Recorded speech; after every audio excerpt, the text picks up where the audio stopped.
Esther 4.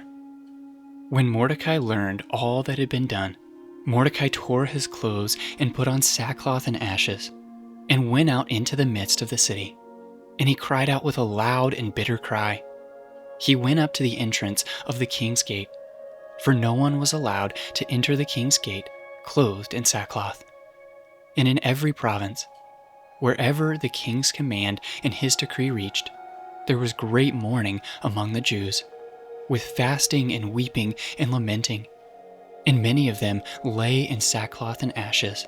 When Esther's young women and her eunuchs came and told her, the queen was deeply distressed.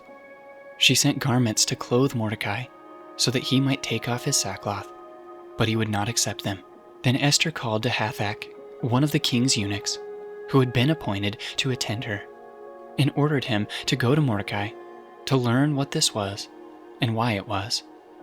Hathach went out to Mordecai in the open square of the city, in front of the king's gate.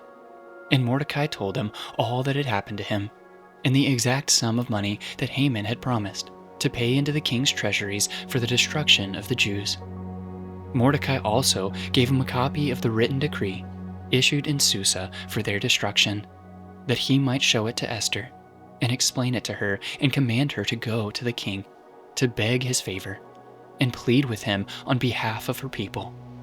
And Hathach went and told Esther what Mordecai had said. Then Esther spoke to Hathach and commanded him to go to Mordecai and say, all the king's servants and the people of the king's province know that if any man or woman goes to the king inside the inner court without being called, there is but one law, to be put to death, except the one to whom the king holds out the golden scepter, so that he may live. But as for me, I have not been called to come into the king these 30 days. And they told Mordecai what Esther had said.